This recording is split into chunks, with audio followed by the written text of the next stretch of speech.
What's happening, my friends? It's Cat Sports again, back for another afternoon with the family. Now, before I get started, let me give a shout out to the Jbt community. It's just boxing talk. We're a group of people who just love to talk boxing. And you don't have to have a podcast. The only requirement is you just have to love to talk boxing. That's all. That's all. Miss Cass, hashtag JBT. BN Boxing News. iBoxing Hub, all the way from the UK. J Hardcore, hashtag JBT. Let's Talk Fashion, aka Remo, hashtag JBT. Mike Masick. Salute to everyone, and welcome to another episode of Cat Sports, the Box Storian. Today, the Jbt Panel Discussion. So how's everybody doing this Monday afternoon? You know what time it is. If it's Monday through Friday, 2 p.m., it's the Box Storian. That's me, your friendly neighborhood box storian.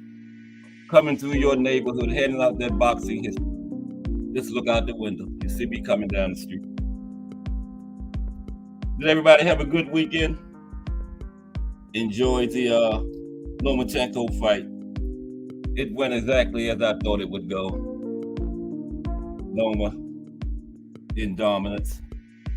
Kambosos looked overmatched from the opening bell. He was reacting to everything Loma did. With his body, his feet, his hands, his head. He had Kambosos backing up. He wasn't even throwing punches. So, and we also had a card from Wales. Cardiff, Wales. That's Jessica McCaskill. Lost her belt. Yup. But we got the big one coming up this weekend. The heavyweight undisputed boxing. Because I know the lower weight classes are making noise, but boxing still goes as the heavyweight division goes. I'm going to drop the link in there shortly because this is the Jbt Panel Discussion Day. But let's preview this week first, okay? Of course, today is the Jbt Panel Discussion. I got a real good one for you tomorrow. Tomorrow, I'm going to make a list of the greatest boxer from every state in the United States, okay? The greatest boxer born in. See, that's going to be the difference. Like, for a perfect example, you take Thomas Hearns. Now, he's known for fighting out of Michigan, right? You know, his ties to the historic Kronk Gym. But for this list tomorrow, he's going to represent Tennessee because he was born in Tennessee, right? Same thing, Sugar Ray Leonard. You know, he was a resident of the state of Maryland throughout his boxing career, but he was born in North Carolina. So for my list tomorrow, Sugar Ray Leonard will be the greatest boxer born in North Carolina. But that's tomorrow. Going to be a good one. The greatest boxer born in every state in the United States. And then, you know, Wednesday is the show where I dedicate it to my supporters. It's the show that you suggested. And this week's show will be brought to you by Al Booger, okay? And it's going to be on judging, the criteria judges use to judge fights, and I'm going to do a profile on some judges. And then it's going to also be on boxing rules, and we're going to go over the Queensberry rules. And this Wednesday's show is brought to you by Al Booger, okay? And then Thursday is going to be a history of boxing in Asia. I was supposed to do Japan last week, but I'm just going to do the whole entire continent. History of boxing in Asia. And then I look at some of the top fighters to come out of Asia. And on the profile this week, it's going to be the Big Bear, the life and career of Sonny Liston. Now, of course, Ali called him the Big Ugly Bear, but the man's nickname was the Big Bear. And that's going to be it. Oh, I call him the Big Bad Bear. But this week, the life and career of the Big Bear, Sonny Liston. Don't miss that. It's going to be, I got a big week planned for you. Don't miss it. But today it's going to be the JBT panel discussion. And I appreciate Jay Hardcore for that wonderful introduction. And we're going to continue that discussion right here on Cast Sports. You know, run out of topics. I got some written down. Like, I want to talk about the growth a little bit today because kind of grate your nerves. She keeps disrespecting these guys by calling them out. I just want to see what everybody think about that. Remember, she called out Keith Thurman. What was it, last year or the year before? Now she called out Ryan. If Ryan didn't hit her with that left hook, it would probably end her career. So it's kind of disrespectful. And then I heard her one time talking about how when she's sparring the guys, they don't take it easy. They go all out against her, which is not true. She know they're taking it easy. And if she's going to talk that kind of nonsense, the guys should just stop sparring her, man. And because she did get dropped by a guy last year. I didn't hear her talking about that. She did get dropped in sparring. But if a guy cracked her good and injured her, he would get crucified by the public and the media. So maybe they need to just stop sparring the goat, man, because, her mouth is a little out of control sometimes, calling out these guys. I look at it as disrespectful. So I want to talk about that on the panel, see what everybody think about that. Freestyle Media Sports in the building. What's up, Freestyle Media Sports? This is a JBT Panel Discussion Freestyle. I'm going to drop the link in about 15 minutes, so everybody's welcome to come up and chop it up. First, I want to go over these fights from Saturday real quick. Let me do that now. I usually wait till 2:30 for some more of my friends to come in. Like Lonnie Lee, he gets off work at 2:30, and he's here every day. So, I'd like to see all my friends and people get to see the majority of the show. It wouldn't be fair, to start at 2 and have loyal, big-time supporters miss so much of the show. But let's look at the fights real quick from Saturday. Then I'm going to drop the link. Okay? Yeah, Lomachenko won the vacant IBF lightweight world title with a one-sided TKO victory over George Kambosos. That was in Perth, Australia. And, Lomachenko was clearly the more skilled fighter. We knew that before it even started, and it was evident by far as soon as the fight began. Like I said, he had Kambosos reacting to everything he did. He had the man backing up. He wasn't even throwing punches, just fainting. And Kambosos was just backing all the way up into the rope. He looked clearly lost. Clearly lost. And I knew that was going to happen because when he fought the southpaw before Loma, Maxie Hughes, he basically got washed. And they gave him a gift decision because they already had the Lomachenko fight planned, remember? Just Do Boxing, the voice in the building. What's up, Just Do Boxing? The voice comes on at 4. We're always looking forward to what he got for us today. Going to be a big bill. The guy's cutting the grass. They have to come right at 2 o'clock. He had all morning to do it. But it's all good.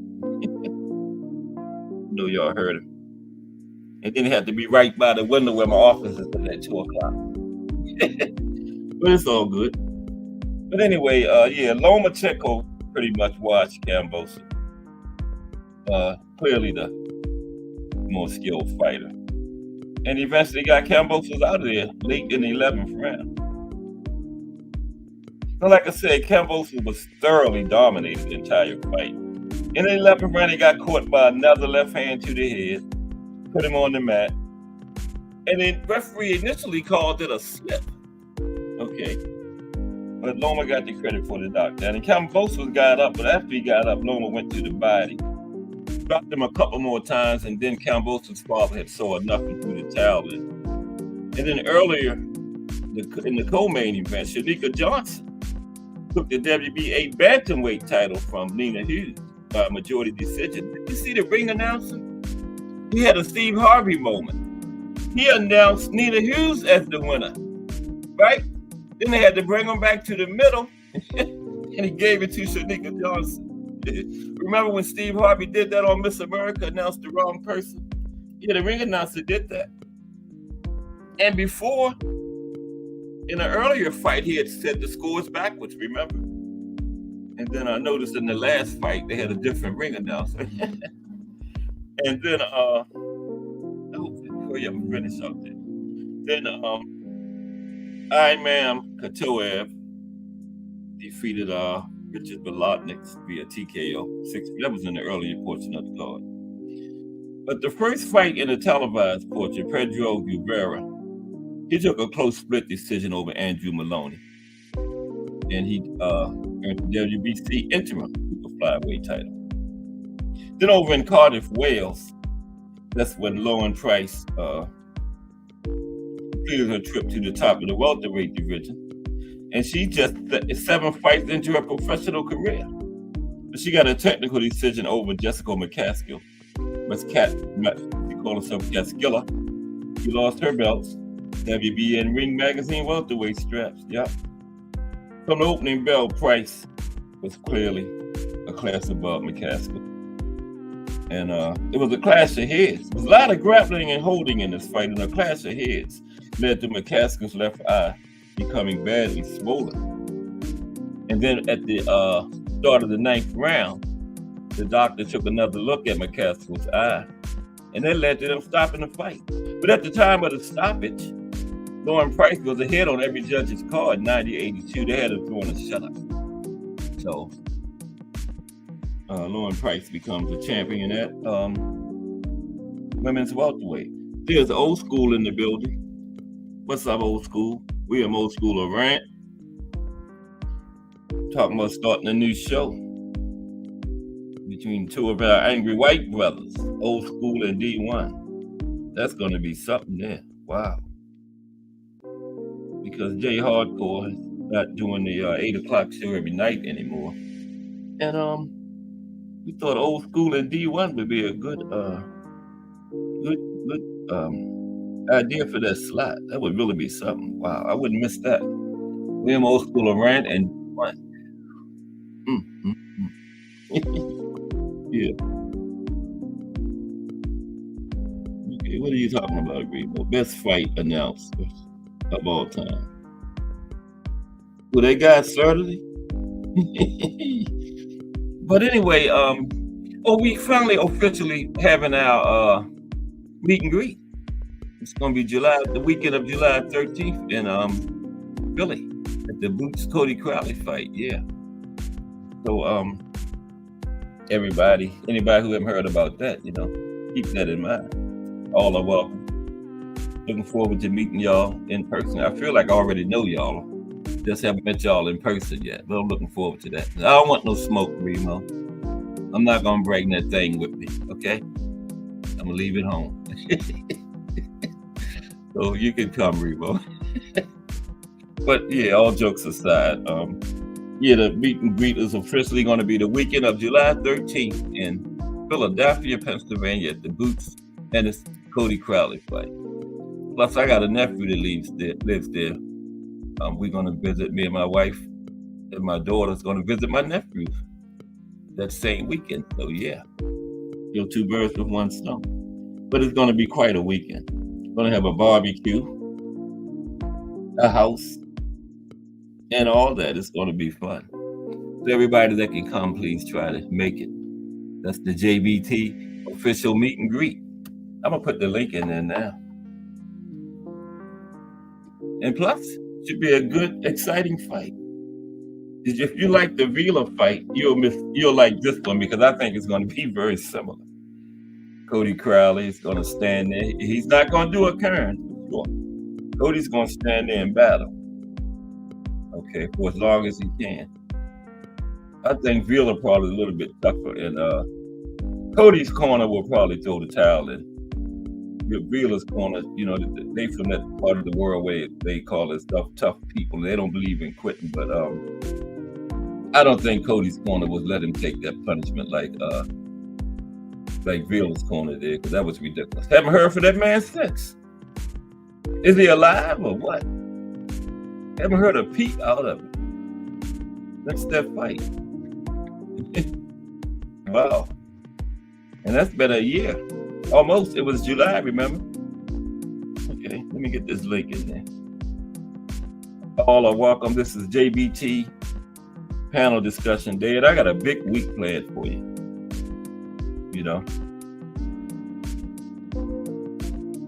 That show tomorrow is going to be fire. It's the best fighter born, in the greatest fighter that was born in every state in the United States. And remember that key word, born, because some fighters, like I told you, Thomas Hearns and Sugar Ray Leonard example. Thomas Hearns is known for fighting out of that historic Kronk Gym in Detroit, Michigan, but he's going to represent Tennessee because he was born in Tennessee. And Sugar Ray Leonard was a resident of the state of Maryland, where I live, for his career, but he was born in North Carolina, so he's going to represent North Carolina on this list. Okay? But that's tomorrow. It's going to be fire. I promise you. This is another big week on Cat Sports, the Box Historian, aka 2 o'clock Shorty, aka the guy that ducks the Old Timers show. Yep, Thomas Hill gave me those nicknames. All of those are me though. There's a link. Okay. Yeah, we got the big one. And that entire card is fire, man. Ajit Carver, I forgot who he was fighting, but it's a huge fight. And then the other card, Sugar Ray was born in North Carolina, Jay. He moved to DC when he was 3, right?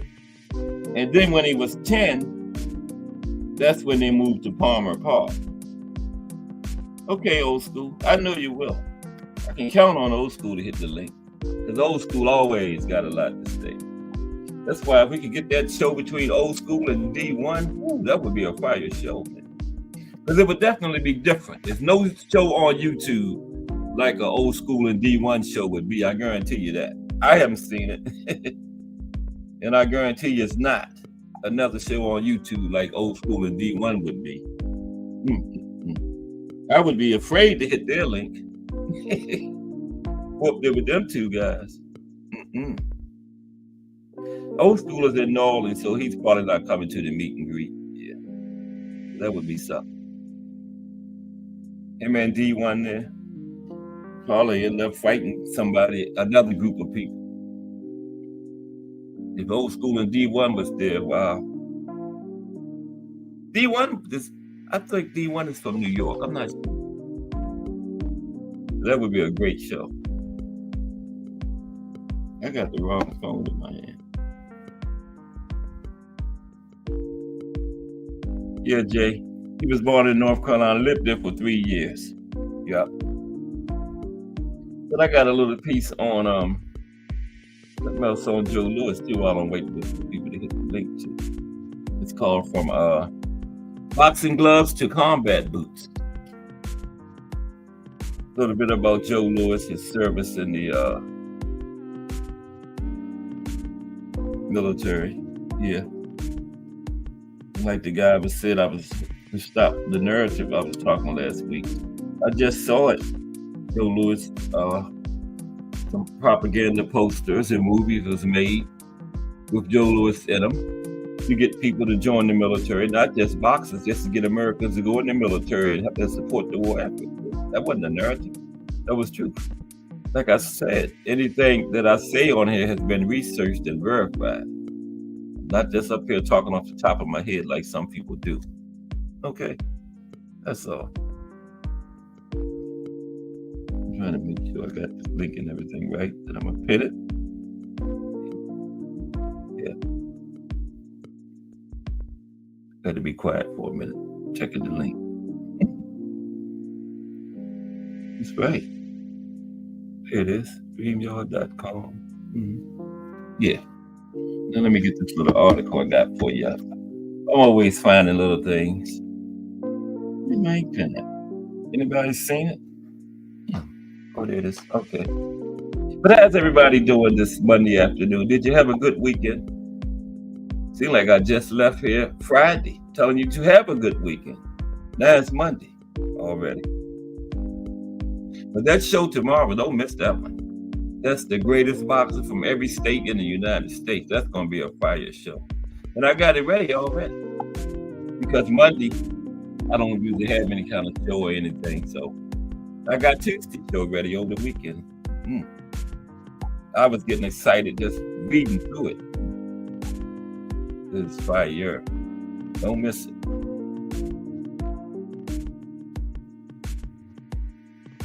Yeah. Lewis, from boxing gloves to combat boots. I just had it. I gotta get it again. Let me drop that down a notch for you. It was a fire hangout this morning. Great conversation. We can pick it up right where it left off at in the hangout. That was a big card over there in Cardiff, Wales this weekend. Wow. I think it was like 9 or 10 fights. I don't know who that was promoted by, though. I don't think it was Eddie Hearns. I didn't see Eddie. Because, you know, if Eddie will be in the ring after every fight, showing his face. Here we go. Yeah. Joe Louis from boxing gloves to combat boots. Now, of course, he was a heavyweight champion of the world when he joined the USR. Okay. And fought for his country and his community. Of course, he just went around to different sites overseas and places, giving exhibitions and stuff. And the troops and stuff really appreciated it. You know, Joe Louis was really a draw. I remember a story about one guy. He had his eyes badly damaged in combat, and he was laying up in there in the hospital. And Joe Louis came through, and the guy was supposed to keep the bandages on his eyes for a certain amount of time, and he begged the nurse to take them off so he could see Joe Louis. And she was like, "But your eyes?" He was like, "I don't care about my eyes." He just wanted to see Joe Louis, you know, when he came through. That's the type of popularity Joe Louis had. And he was low-key by design. I remember somebody was mentioning in the hangout this morning that Joe Louis was very low-key, but that was by design because he came along right behind Jack Johnson. And his handlers wanted to make sure that they didn't have another Jack Johnson, you know, because he was bombastic and loud and colorful. And they didn't want Joe Louis to be like that, you know. Remember, Jack Johnson got convicted. They invented the charge of transporting white women across state lines. That's what he was convicted of. But anyway, it got overturned in 2018 by Donald Trump. His conviction did. But yeah, all those years, that's what they had on him. And Joe Louis was low-key by design to make sure he didn't turn into another Jack Johnson, you know. Yeah. Because he was heavyweight champion of the world, but around that time, you know, he was still a black person, and, you know, he wasn't appreciated for a black person to be all loud and bombastic, everything like Jack Johnson was. Because you see what they did to him. So they wanted to make sure Joe Louis didn't go through the same type of thing. D for the win in the building. Salute D for the win. Today is what is today? Again, Jbt Panel Discussion Day. That's what it is. There's J Hardcore. If I can find my cursor. Oh, there it is. There we go. What's up, J Hardcore? Hashtag JBT. Ain't too much, man. I was busting suds first before I came in. I said, let me get my suds busted first because I didn't want to be a whole bunch of noise in the background. Yeah. Yeah, that's true. Got that done. So, okay. I'm going to go upstairs and I'm going to be talking to you all while I'm cleaning my room. Okay. Yeah, we got old school coming and everything. That's what's up. What we going to talk about today? We wanted to touch on the fights this weekend, and Earl Spence, Ryan Garcia, the group. Keep calling out these men. I think is disrespectful. You know, a few things. He don't care about being respectful. Yeah, there's old school right there. Okay, what's up? Okay, what about this weekend? What I thought Loma did exactly what I thought he was going to do. You know. I thought it was going to be a shutout. I mentioned that Friday. You know? Yeah, there wasn't no surprise in that. Yeah. I think we talked about that old school, Loma and Cambosis. What's Yeah. next for Loma? What would y'all like to see next for Loma? Tank. Tank? That's the fight I've been one. Yeah.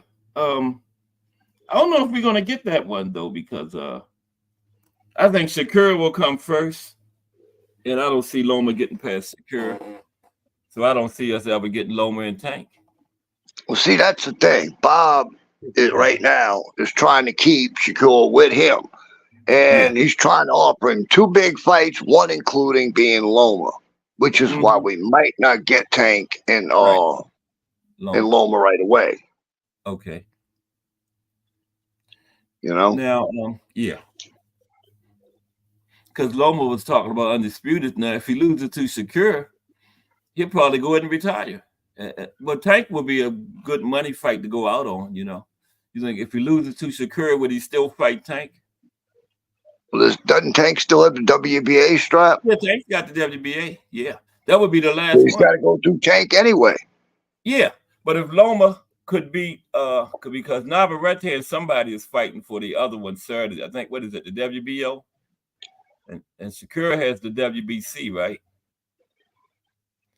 In the perfect world, Loma would have accumulated the other 3, and him and Tank would be for undisputed. You know, that's the plan, but I don't see that happening. I don't see Loma getting past Shakur. I would love for Tank to get undisputed on his record, man. I ain't gonna lie. The sanctioning bodies would too. They would love 3% of those Tank bags. You know, that's why they let Canelo get away with all the nonsense. You know how many people would have to eat shit if Tank became undisputed? Yeah. Oh, there's Coach Thomas Moore. Salute, Coach. Yeah, that's true, old school. But you see what I'm saying, though, old school? If Loma don't get past Shakur, then undisputed is out the window. But do you think he would still fight Tank just to get the bag and go it on out the door? I don't see why he wouldn't. I mean, come on, man. Loma's getting at the end of his career. He's still got a few fights left in him, but if he's going to get the big bag to retire on, he needs to fight Tank. Yeah, for sure. I just don't think it would be for undisputed, though, because Shakur would definitely come first. You know, Bob, especially if Shakur re-signs with him, Bob ain't going to let Loma go out there and fight Tank when he can have all the belts over there with him. Yeah, Bob loves Loma. You know he does. Yeah, he loves the hell out of Loma, man. Just like how he loved Pacquiao and how he protected Pacquiao from Bud. I wouldn't be surprised if he do the same thing for Loma for Tank. Where he can still say, you know what, I can still make, you know, money off a whole bunch of little fights that are equal up to a Tank fight, but yet still have my Loma. You know what I mean? That's right. That's a good point. Yeah. But I just was saying, I just will never see Tank and Loma fighting for undisputed. Because Loma would not get past Shakur. I just don't see that happening. I ain't lie. I think Bob worries about Loma getting knocked out from Tank. Like what you said, Jay, about how he kind of protects Loma. Same thing he did with Pacquiao and Bud. He didn't want Bud to fight Pacquiao because he was scared Bud was going to hurt Pacquiao. I think he has the same feeling with Tank and Loma. Did I just say? I didn't just say that. You might have. You know how I am. I hear some things, don't hear other things. Great minds think alike, old school. That's right. That's the same thing I just said. Yeah. And how about the big undisputed? What y'all think about that? I heard a good conversation earlier in the hangout about that. Fury and Usyk. I'm picking Fury. I just think he's too big, man. You know, I just can't see how Usyk's going to beat him. Plus, Fury can box too. See, I disagree with everybody in a way. I think if the way Usyk has to fight this dude, Usyk needs to get up and close and personal with it. Every time Fury goes to clinch him, throw the damn uppercut and take his freaking head off. Every time. What about those body shots from Fury? Question mark about Usyk's body, remember? Yeah, Usyk is susceptible to body shots. Yeah. Fury, as far as his body goes, Deontay cracked the hell out of that body and didn't budge him. All that fat, you know, it's like his shield or something. Yeah. Like Jay was saying this morning, Fury looks good right now. This is the best he looked in a while going into a fight, you know, like he taking this thing serious. Well, he better. He's had nothing but bad luck with little men. That's true. And let's face it, this is the most skilled little man he's ever going to fight. I don't think he really wanted to take this fight. I don't think he did either. I think he's got Outer Wild flashbacks every time he looks at Usyk. Remember I really do. Remember when they first started talking about this fight? How he was talking about how he wanted so much money for it? Yeah, I remember. Right. I remember. You normally talk like that is because you're trying to price yourself out. Exactly. Yeah. Like Canelo doing with Benavidez. You know, right. That's exactly what I thought when that shit was said too. Right. You know. D4 the win say the best business for Bob is to go lower, then Kerr with Tank. Cash out on 2 fights. Well, he's not gonna get past Shakur though. That's what I'm saying. Yeah, that's what I was saying. Yeah. Unless he just let Loma fight Tank for his last fight, but it wouldn't be for undisputed, that's for sure. Because he's not gonna have the belts then. Yeah, I don't think he gets past Shakur.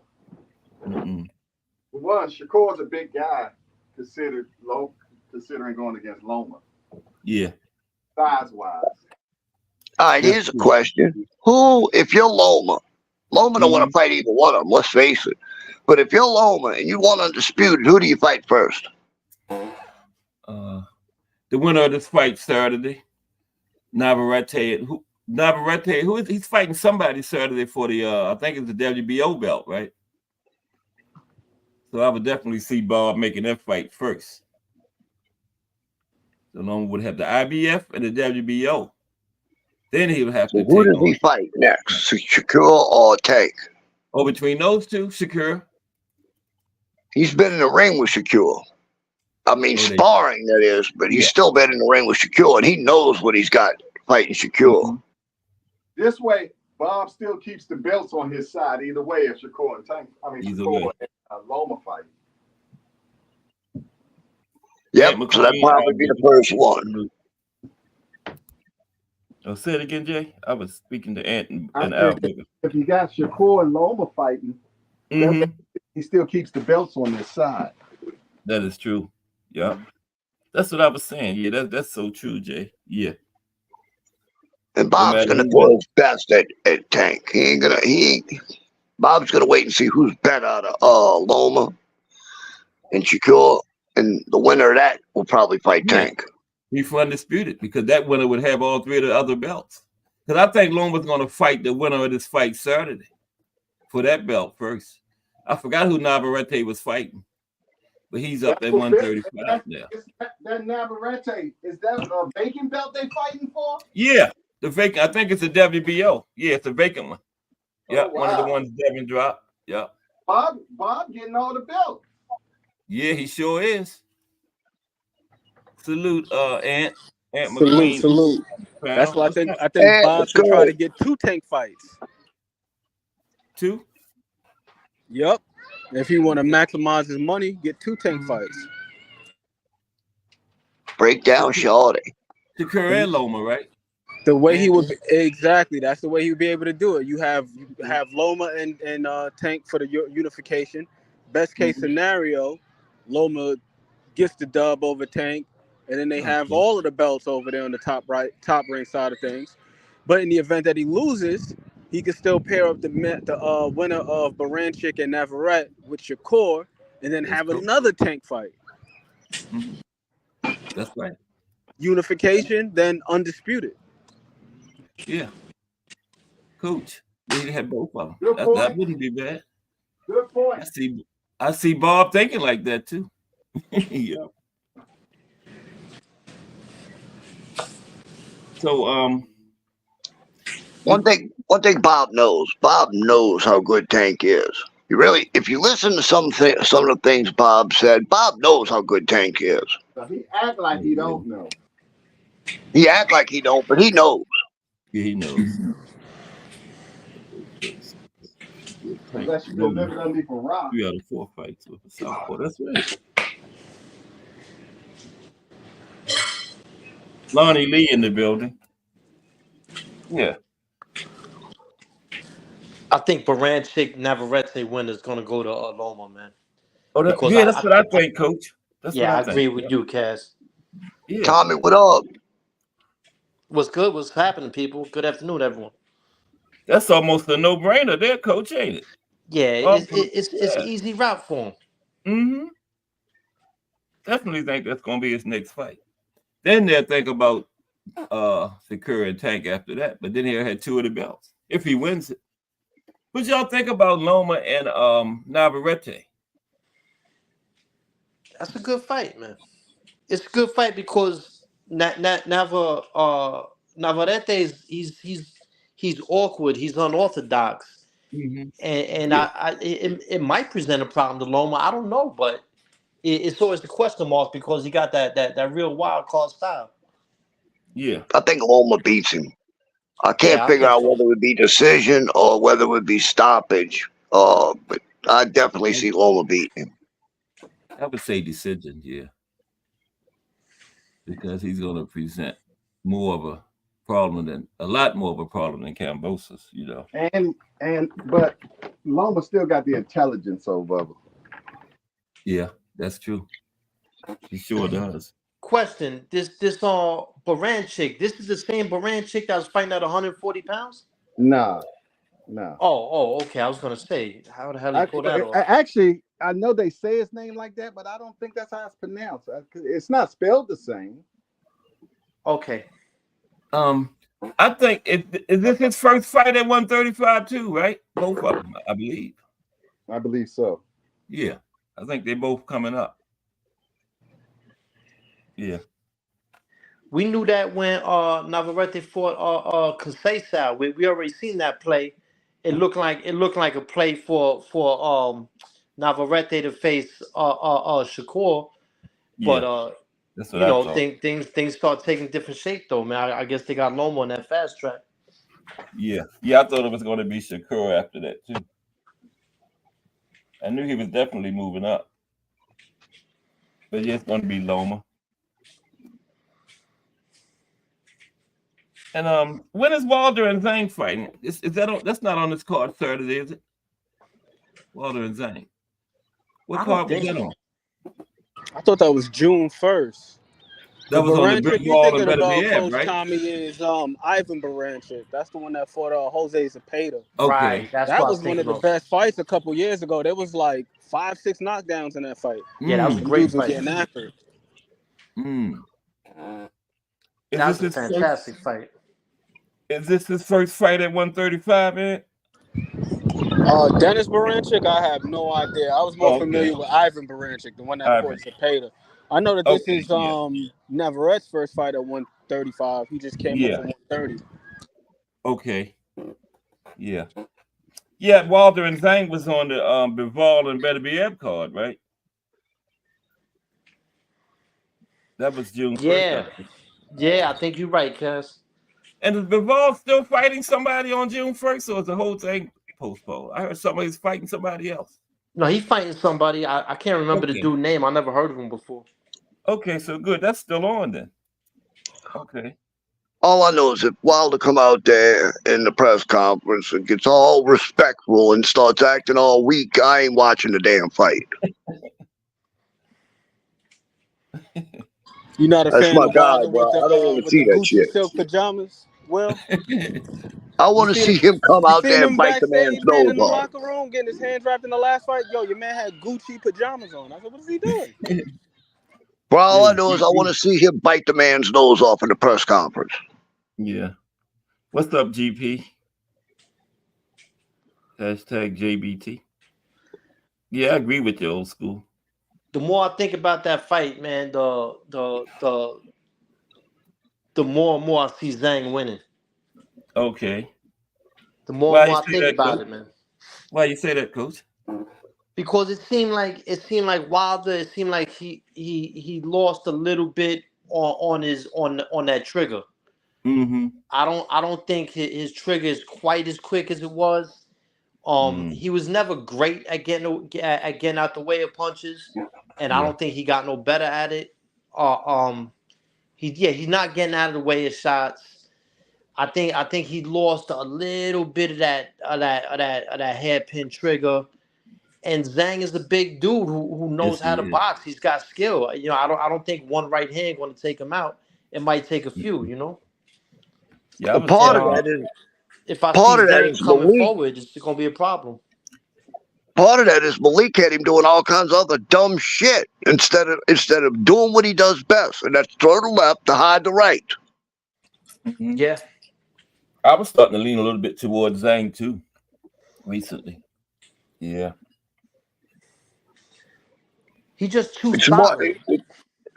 It's looking like Mark Breland was a genius with Wilder. It really is. Hindsight. It's 2020, Rich. I don't know. I'm not mad at some of the stuff that I saw Malik Scott working on Wilder with. I think the thing is whether or not it translates to the fight. For one, I wasn't upset about the lateral movement, but at some point you gotta put something behind it. Otherwise, you're moving without a purpose. That was the biggest issue that I had with Wilder. It wasn't necessarily the tactics, but just like the temperament, man. The temperament. He just didn't really seem like he wanted to let go of that right hand or even hurt the guy. Yeah, exactly. He's just moving. Right. Exactly. Yeah. That's why I say I think he might have lost his ability to just let it go a little bit. Like, for example, I always bring this fight up, but Sugar Ray Leonard versus Marvin Hagler. It seemed like Hagler, like he just wasn't able to get off the way he normally was, and that's kind of the way. Like, he still had it, he was still good, but it wasn't the same. It wasn't that 100% Marvin Hagler, and I that's how I feel about Wilder. I think he's getting old, man. What's he about 37? Is he? Yeah, about that. And then a lot of inactivity too, you know. Yeah, man. Inactivity.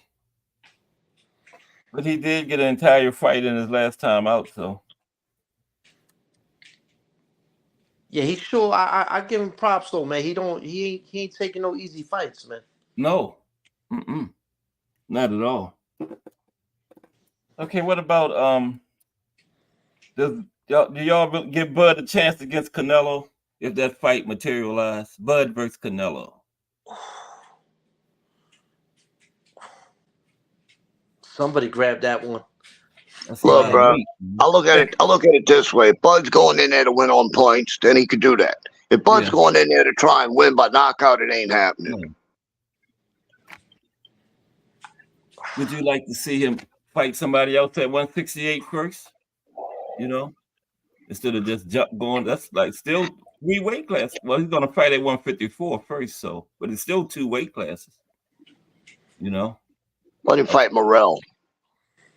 Oh God, no. I wouldn't do that. Not right away.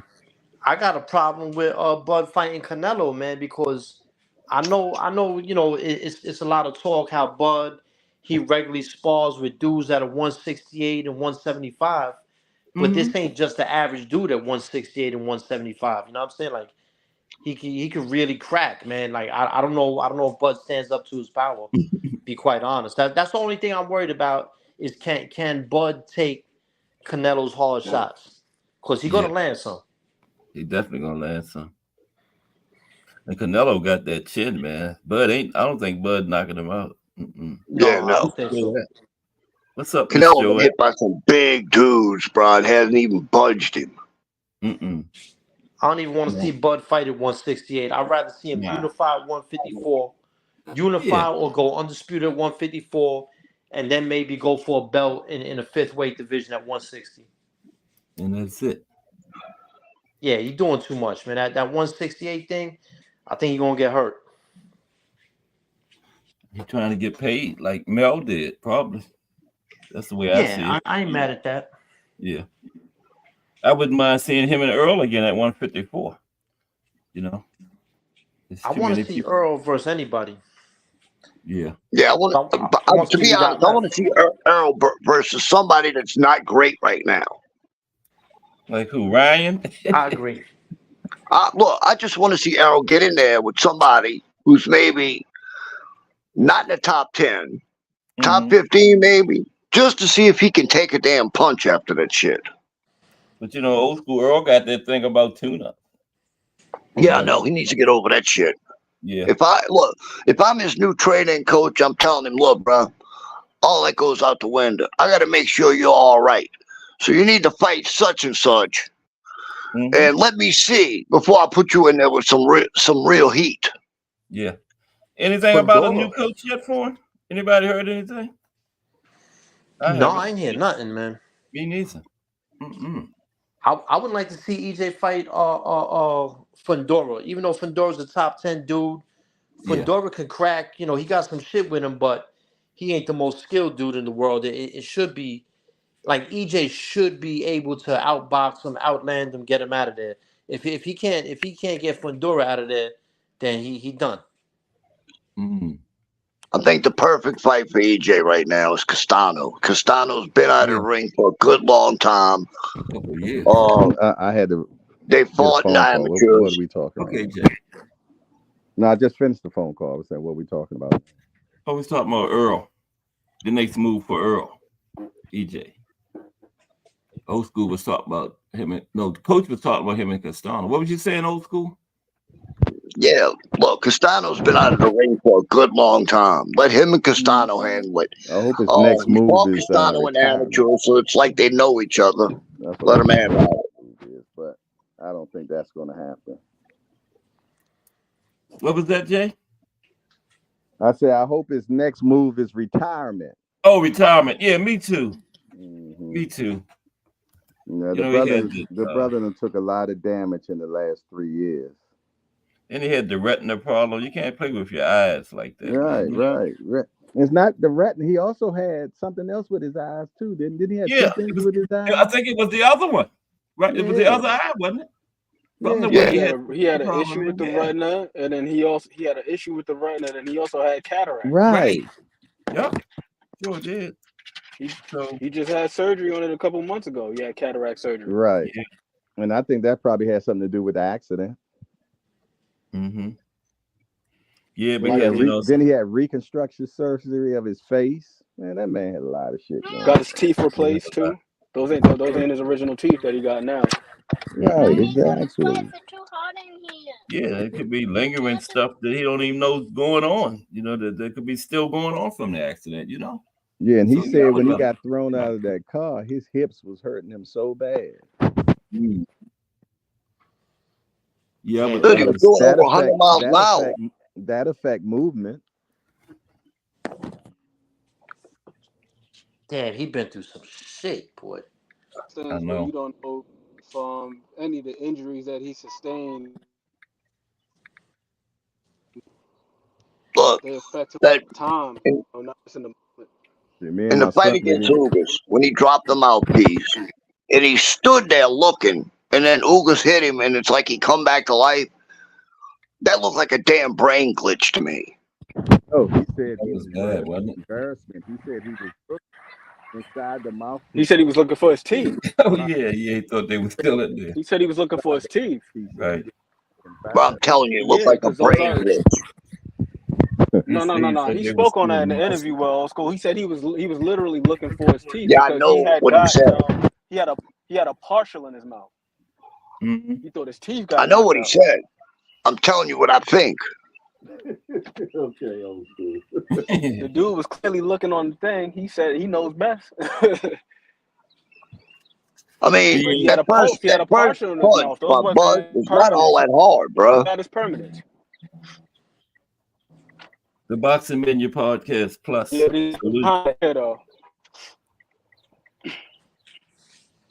that thing was sharp. I just rewatched that fight yesterday. He hit him right behind the ear. His balance been looking a little shaky for a minute now.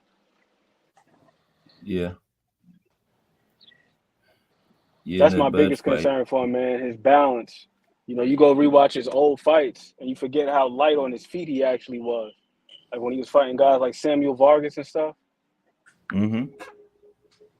Now he's become synonymous with just plodding and coming forward and being heavy on the front foot and being flat-footed. But once upon a time, he was actually pretty light on his feet. He used to be in and out, in and out. Yes, he was. This next fight is going to say a lot about him. Yeah, but he got to get a coach first. EJ versus Boots, man. Why not, man? Let's get it over with. Let's get it over with, man. Man, Boots will tear him up. Speaking of Boots and Cody Crowley. Cody got a shot?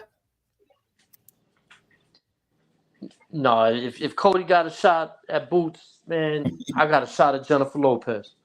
Does he last as long as Vila did? What did Vila last? About 9? Something like that? I can't remember. Yeah, something like 9, 10. Yeah. Possibly. I think it depends on what type of fight he fights. Okay. I think that's what it's dependent on, what type of fight he fights. Mm-hmm. I think if he tries to do too much, then that could be problematic for him.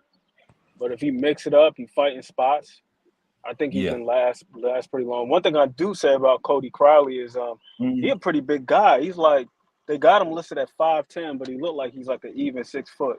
Like I was just watching this fight with Josecito Lopez the other day. He a big sturdy guy, but he's another one of them dudes where he got like got a lot of mass, got a lot of muscle, but he don't really have too much substance on his punches. No disrespect to my guy Tim Bradley, but he kind of like one of them guys. You know, like Tim Bradley had all the muscles, but he couldn't really punch like that. Right. That's kind of like what Cody Crowley is. Like he's a big, sturdy guy, and I think that's what would get him in trouble. If he tries to do too much, he try to open up with Boots. I just don't think that he got the that boot bop bang to really, really keep Boots up off of him. He's gonna have to though, because he can't box with him, you know. I think he can on the inside.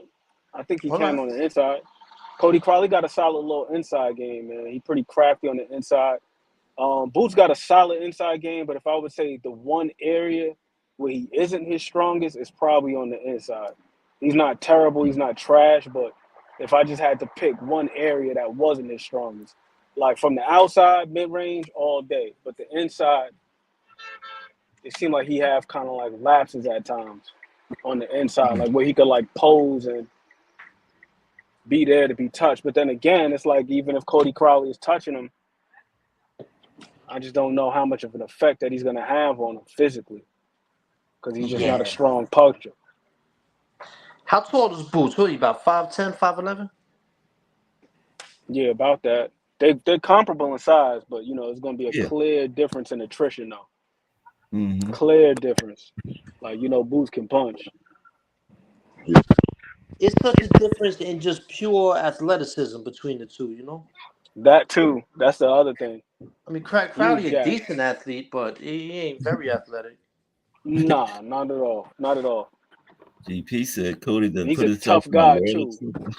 He's a tough guy, is, too. But that could also be to his detriment. Sometimes guys just being too tough. Like we Villa. Like with, I was about to say with Roman Villa, like he was just a little too tough. And then it got to a point where he was taking so many damn clean shots that he had to bend the knee eventually.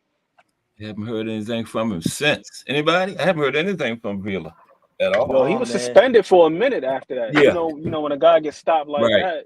Yeah, that's true. They get that medical suspension handed down by the state commission, and boy, you know that was a drubbing right there after a certain point. Yes, it was.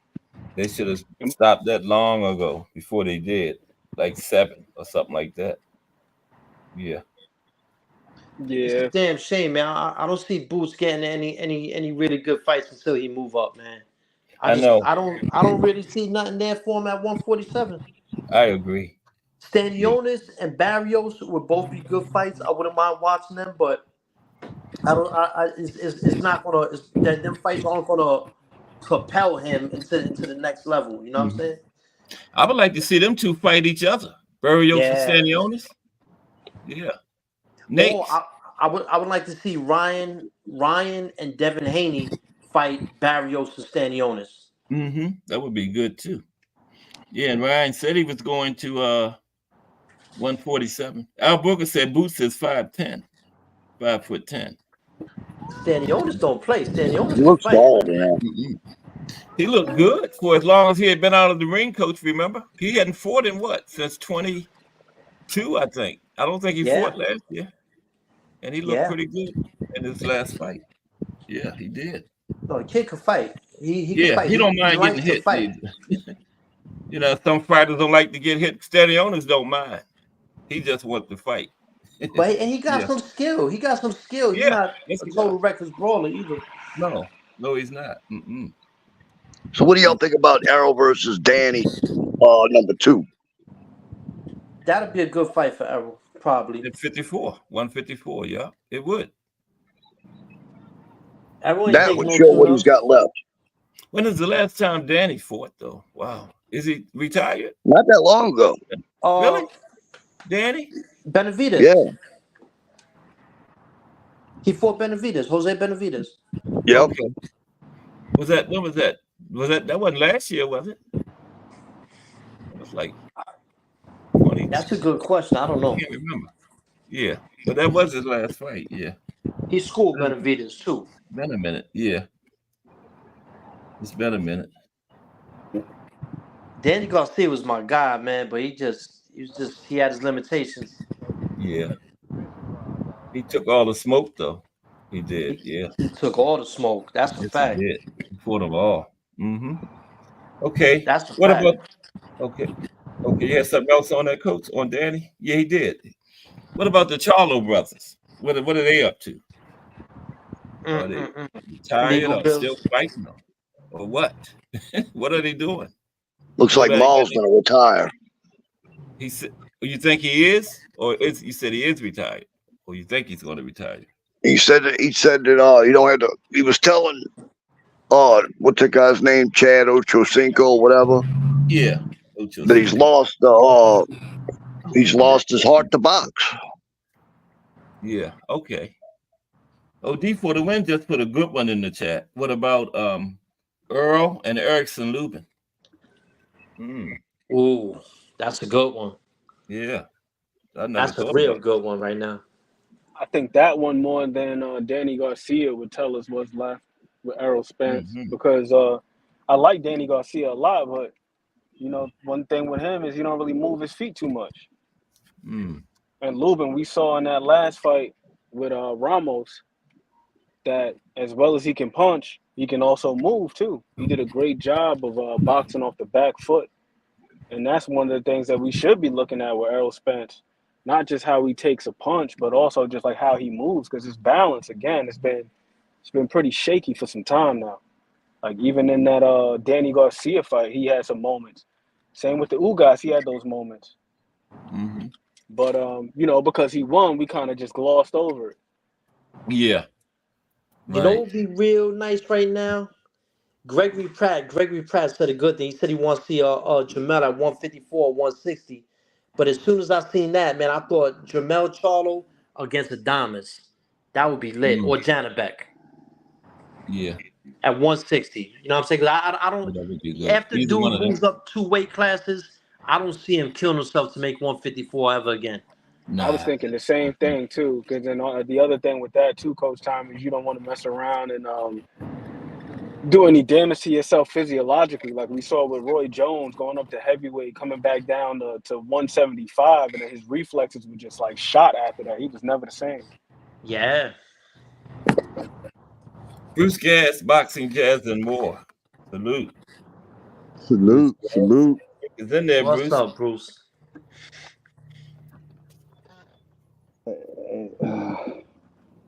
Take him outside real quick to use the bathroom. Yeah. What do y'all think? Who would win that fight? Earl and how would it play out? Erickson Lubin. 2 damaged fighters. I got Lubin, man. Lubin beat more active, but yeah, I gotta go with Lubin. Shit. Yeah, Lubin is coming off of that win. Man, forgot the guy's name. Pretty good win. Ramos. Yeah, Ramos. Yep. Yeah, right. That was a good win there. The only thing about that one, man, it seemed Lubin, he looked a little bit hesitant he looked a little bit gun shy, man, in that fight to me. He boxed smart. He came away with the win. It could have went either way. Yeah, but he looked like he got a little gun shy. I don't know. Yeah, it definitely could have went either so. way. Yeah, he was certainly more judicious with his punch output than he had been in the past. And he took 2 bad losses, man. The first one, he didn't really get damaged too bad, but I can understand the ramifications that it may have had psychologically. Like that fight with Jamel Charlo, if I'm not mistaken, he got knocked out in like the first round. He got clipped with a shot. Round? Yeah, that was it. And then that fight with Fundora, he had success in that fight, but we couldn't even recognize him after the fight. Man. He looked like the Elephant Man afterwards. Yes, he did. It's crazy. That was bad. His face was all contorted and broken up like a damn Picasso painting. But he fought his ass off that fight too. I picked him. Yeah, I thought he was gonna win that. Yeah, he did. Did he knock Fundora down or something? Yeah, he dropped him. Yeah, he dropped him. Yeah, that was a good fight. But once Fundora got that ball rolling, man, again, he couldn't miss with those uppercuts or those hooks. It was crazy. He was a sniper after a certain point in the fight, and then just Lubin got done a little dirty. So I agree with that assessment for sure, Coach Tommy. I was looking at that fight. He was boxing smart. He was doing his thing, using his jab and everything like that, but he didn't really look to make the fight too much. Like everything was off the back foot. Like very rarely was he coming forward. And that's not him. That's not Lubin, but he showed his versatility, though. I don't pay me no attention. I had to cut the music off. I knew something wasn't right. There we go. Okay, continue. Yeah, okay. I think that's the perfect fight I think that's the perfect fight stylistically. As a matchup for Errol Spence, I think that's a great matchup for those Lubin? reasons. Like we know, because Lubin, as Coach Tommy just said, he showed versatility in that fight. Like he could move, so I think that would let us know where Errol's balance is. Like him being able to pursue a guy. And I think the other thing too is Lubin, he got enough thump on those punches to where we can see if Errol can still take a shot. We'll see where his chin is at. So I think that he'll test him in a multitude of ways. Where it's like I think Danny Garcia, he got decent pop, but he's still not really like a full-fledged 154 guy, because he's a guy that came up from 140 himself. And then the other thing is he don't really use his legs too well.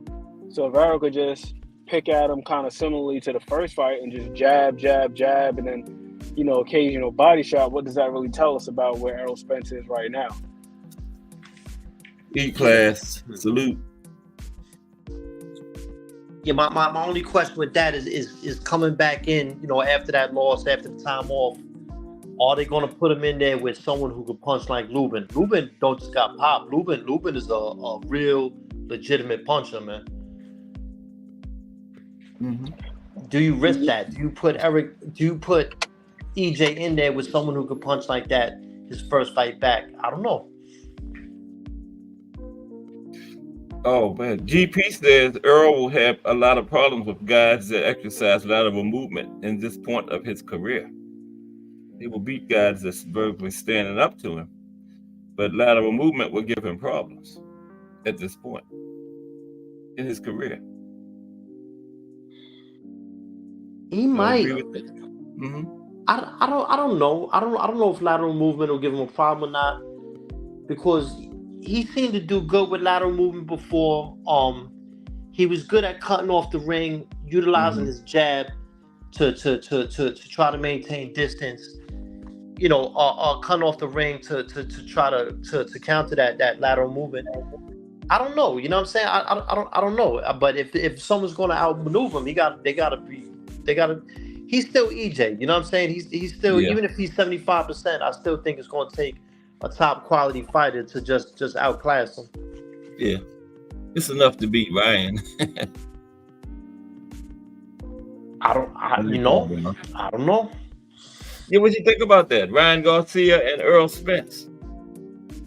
Ryan said he wanted it. Man, shit. if Ryan is focused, that hand speed and power is real, and I think it's going to carry. I don't know if he beats EJ, and I don't know if he's ever going to be a focused fighter. Right. But he remains dangerous, man. After that Haney victory, I got to step back and really reevaluate, what I think he could do or not. Yeah. You said a good thing. We have to be focused. A focused Ryan, it's a very dangerous Ryan. There's Mike Rim in the building. Salute, Mike Rim. And to piggyback off of that, we've seen Ryan in there now with some guys who were at worst world-class level, and like you said, the hand speed and the power definitely translated. Now, where they were in their respective careers, I mean, I guess you could put a question mark or an asterisk next to it for a guy like Fortuna, but at one point in time, Fortuna was a damn good fighter, even though I think at 140 he was a little bit blown up. Yeah, Fortuna was good at still, he's not a guy that just the run-of-the-mill guy is going to be able to dispatch in that fashion. Luke Campbell's another dude where he went 12 with Loma.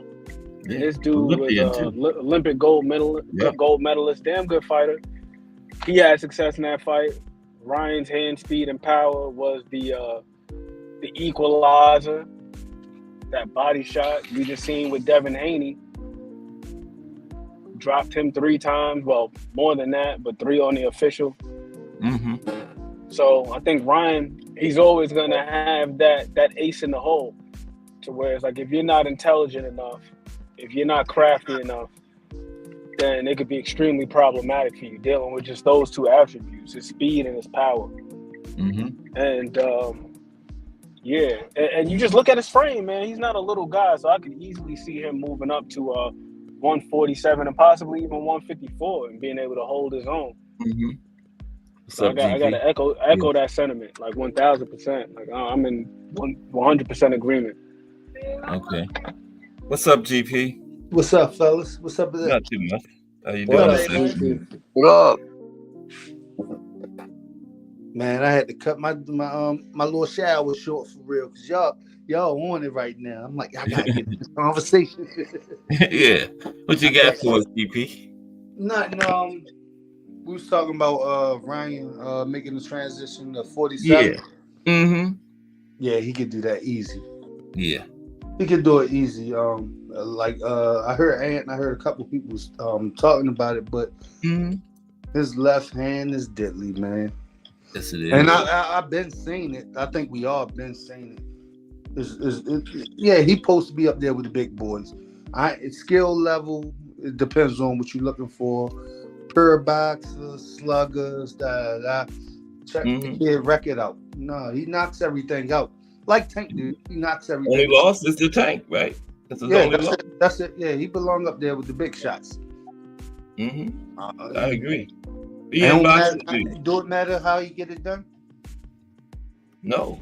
You're right about that, GP. We be getting too caught up, and that's why I always be saying, man, we be getting too caught up in aesthetics sometimes. We be worrying about what things look like as opposed to the results. And like you said, more often than not, you hit somebody with the boot bop bang, and it's like it's good night, Irene. It's done deal. When you get a pillow, racking them up. E-Class raised a good point, man. He said Ryan is not durable enough for EJ. Okay. Yeah. That's probably a valid point, man. What y'all think about that, man? Does he got the durability to handle 154? That I don't know. 147 maybe. Yeah. I would love to see him at 147 right now. I don't like jumping through weight classes like that. I would like to see him, do the process, go to 147, fight there, then go to 154. That's just I keep saying I want to see Barrios and Ryan go at it. Oh hell yeah, man. Yeah, that would be good. I would like that one. Yeah. That's a good one. That'd be a great fight. Big enough to keep him off him, and smart enough. I like that's a good one, old school. Yeah, I would like Barrios in that one. Yeah. Barrios is, man, I'm really impressed with him. Yeah, he's very smart. He seems to be getting sharper every time we see him. Yes. Doesn't he? Every time. Man, how good does that tank win look, huh? Don't it? Yeah. Well, on the resume, but Barrios he done stepped up big time. Yes, he has. Since the tank yes, fight. Yes, he has. Yeah, he's a lot better now, I think. And getting, like Ant said, getting better every time you see him. Yeah. He's a humble kid too. He makes me want to root for him. You know what I'm saying? I know. He has that attitude, that thing that make you want to root for him. You're right, Coach. That is a very good point. The biggest concern I have for him is his bruising, man. His bruising. That's the biggest concern I have for Barrios. It seems like damn near every fight, regardless of how much punishment he takes, like the eye is swelling, he's bleeding somewhere. Just some guys just be bleeding and swelling like that. I don't understand. The X-Tuck Warrior, man. All scar tissue. He one of those. He one of those.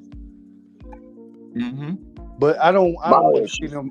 It kind of make me mad when they try to rush his career with, he should fight Boots. No, I like the way Barrios moving. Don't rush him. You ain't rushing nobody else. Don't rush him. Well, you want to throw him in there? Yeah. I like the way he's moving. And I never hear nobody say anything bad about Barrios. You notice that? Like some boxers, you be negative. You have never heard anybody say anything bad about him. Very likable guy. I never even heard Barrios say nothing bad about anyone else. No, man. Nope. Barrios is a quiet, respectable dude. Yes. He sure is. Yeah. With a fine ass sister. Like GP said, I like the way they moving Barrios. And I wouldn't mind seeing him and Stanionis now. I think that would be a good next move for Barrios. Stanionis. Oh wow. Both That's of them. a good fight. That's a good fight. I got Barrios in that one. I do too, Barrios, but that's still a good fight. It's still a good fight. Yeah, that's a good fight. No, it's a good fight. But the reason why I got Barrios is just because of his ability to fight on the outside, man. That's the only thing about Stanionis I don't like. Is like he'll get on the inside, but he don't come behind his jab too often. And I think that with Barrios, the way that he's been showing, he's gotten so much more refined from the outside, and then now he's like hooking off the jab. It's like that little hook he caught Ugas with. Feinted the jab, threw the hook out there. I'm like, man, like he's really starting to build off of his momentum, his skill set. Well, not his momentum, but his skill set. Okay. Who's his trainer now, Ant? I think it might be Bob Santos. I think it might be Bob Santos. Right, the one that had he also trains the guy that just lost his belt. The tank beat at the DC last year. What was his name? Hector. Yeah, Bob Santos. Yeah, that's very Hector Garcia. Yeah, he also trained. I think Bob Santos is his trainer, right? Yeah. But yeah, that's Barrios. He's a good trainer. Good trainer for Barrios. That was a good move. And he went to Santos. Robert Garcia would have been a good one for him too. Yeah. For Barrios. Yeah. Yeah, that's one thing. If you with Robert Garcia, you're gonna get hellified sparring because he's so deep. He got so many good fighters in that gym. Yeah. You're gonna be sparring with nothing but the best. You got Virgil now. I can't wait for that one though. Virgil and Tim Tszyu. Oh man. Oh man, that sounds that's so even. Like, that fight is so even. Yeah. But we haven't seen a lot of Virgil just gotta be healthy. Yeah, we haven't seen a lot of him. Like he just gotta be healthy. He didn't get out of the first round in his last couple of fights, And he hadn't fought since 22, remember? D for the win. Yeah. Barrios was with Virgil Hunter when he fought Tank, as a matter of fact. Yes, he was. Yeah, Virgil Hunter. Yeah. That was against. See, I would probably pick Virgil, but I can't do it because them 2 1-round fights. That's not enough. Especially going in with somebody like Tszyu. Yeah, and Tim Tszyu been busy. Yeah. Tim Tszyu does a lot of veteran things, man. He's been doing a lot of veteran things since he was young. The way he'll frame you up, the way he'll control the lead hand, inside close, the way he'll put his head in your chest, under your chin. He's well. I mean, his father's one of the most underrated dudes of his era, man. Costas, who I guess maybe that's where you're picking it up from. I like his guard manipulation, man. The way he pales the guard is shit makes me want to cry, man. Every time I see it, because you don't always see it from guys nowadays, like utilizing those types of tactics. His guard manipulation is like second to none. We must want to bury you and Speedy. Where is Speedy? Anybody seen Speedy? The Team Combat League. He just fought the other day. Is that where? Yeah. I think Rainbow said something about Speedy was. I think Barrios would beat Speedy. Yeah. Barrios would be a lot of these, but hey, yo, Ortiz. What's going on with his Virgil? Yeah. What's going on with his career? Do you think they moving him a certain kind of way? Because we really haven't seen him in a ring competition. But his name's still ringing. And he had that sickness, Yeah. And then he got his man out of there in the first round the last 2 times. So, the guy. Well, it's been, I remember him and his dad, they was talking about, we won't see Boots for 3 years. It's time to see Boots. That. Yeah, you done moved up and the fight's still there. You still want to see Boots? I'll play around at 54. I wouldn't mind seeing it. I'm saying, you want to play around at 54. Right. I like Coach said. Go ahead, GP. I'm sorry. No, I'm in my own head though. I'm over here matchmaking in my own head. No, I was just saying, like Coach said, I wouldn't mind seeing Boots go to 54. I think that's where the fight's set for him. Not yet though. Let him. Not yet. Okay. You mean get Barrios and Stanionis? Cody Crowley first. After Cody Crowley, it's going to have to be Barrios and Stanionis, right? Who else is it? Conor Ben. That's what I'm saying. There's no one down there, man. And Conor Ben last fight, I think he fought at a catch weight of like 150, 152. I don't even think he can make 147. No, 147 is kind of dried out now. Yeah. Some of those guys at 140 got to move up, like Ryan and Devin, T.O. All of them at 40. Yeah, 40. Nobody moving up to 47. Subriel Matias. Yeah. Yeah, he a big kid too. He can move up. But he been at 40 his whole career. Yeah, he a big kid too. He ain't small. No. But he the IBF champ though, and he's still making that they got that 10-pound rehydration. That's so right. Clearly he ain't really killing himself to make 140. If he can only rehydrate 10 pounds, and he's been doing it for the past 2-3 years now. So true. But that's the same what Boots doing though. Like ain't killing him to make 47. No. Yeah, I respect all the IBF champions because they got that weight class in it. I think all of them should have it. You got the weight classes for a reason. So 10-pound rehydration class is good. Or 10%.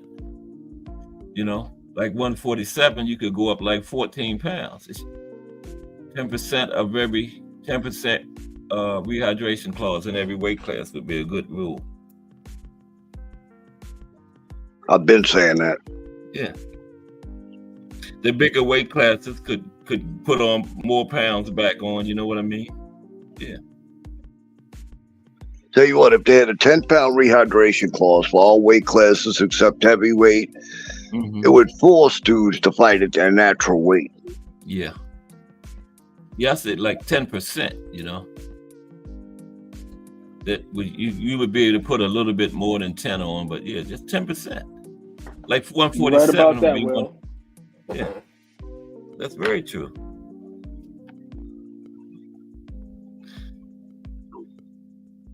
Nobody fights at the actual weight anymore. Well, never did, really. Or it would just force these guys to be a little bit more disciplined outside of camp.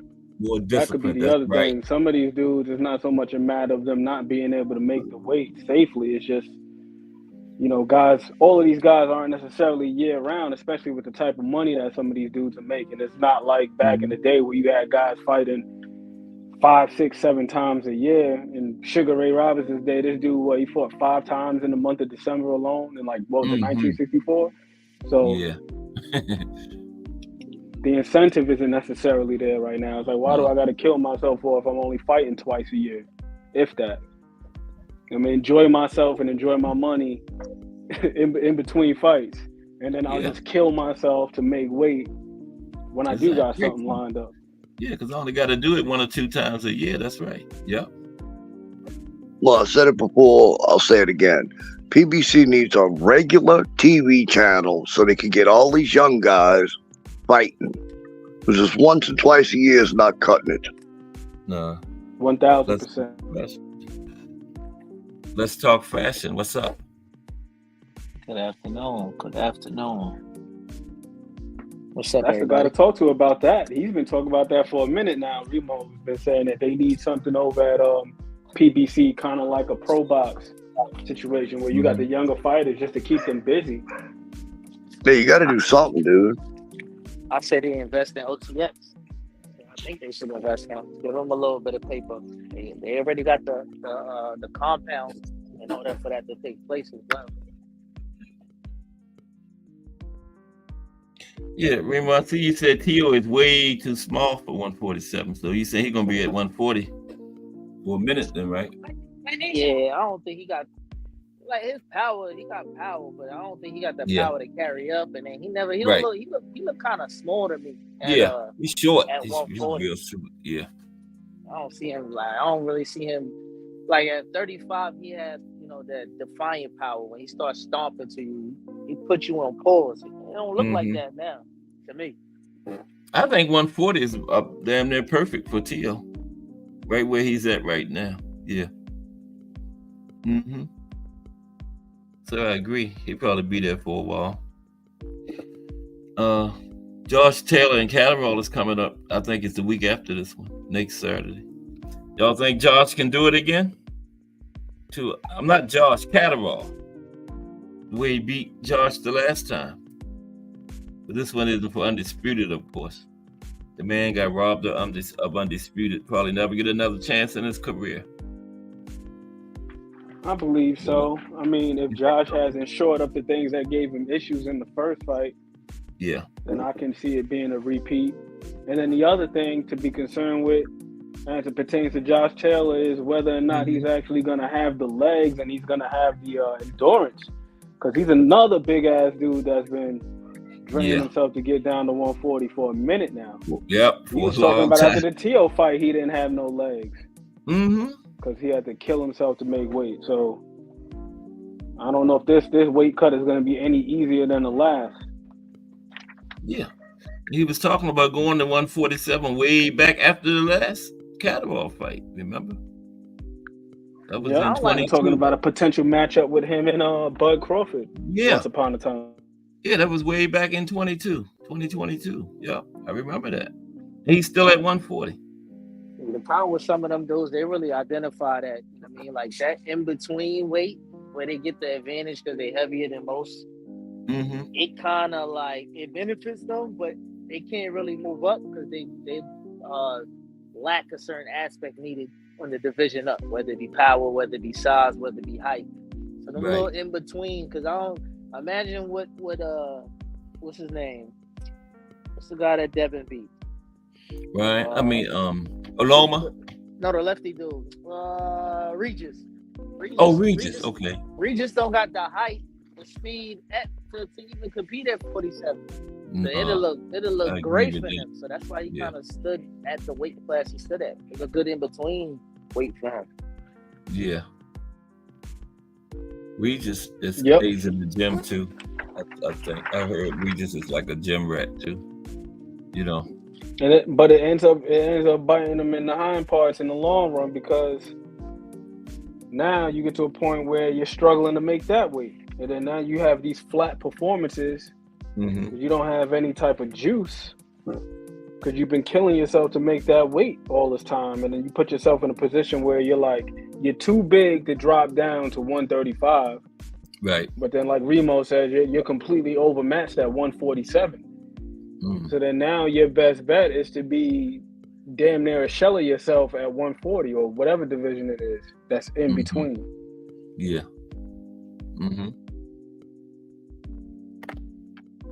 Yeah, that's true. Remo, what did you wasn't up here. What did you think about this weekend's fight? The heavyweight undisputed, who you got on that one? Or do you have anybody? Or you can't call it? That's me? Yeah. I ain't jacking. I'm gonna watch it.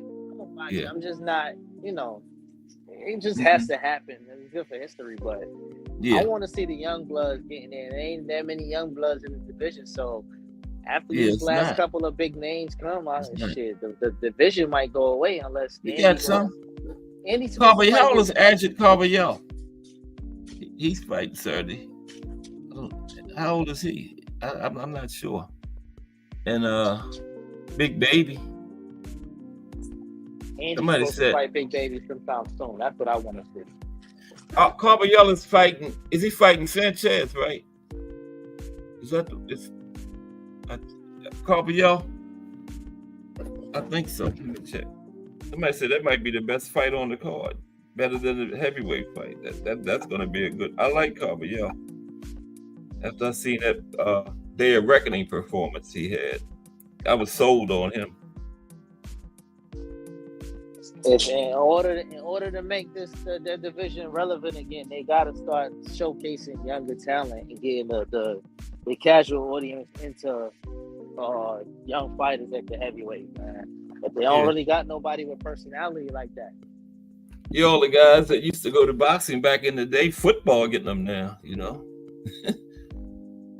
Everybody going to play football. Like those big guys. Those hybrid tight ends.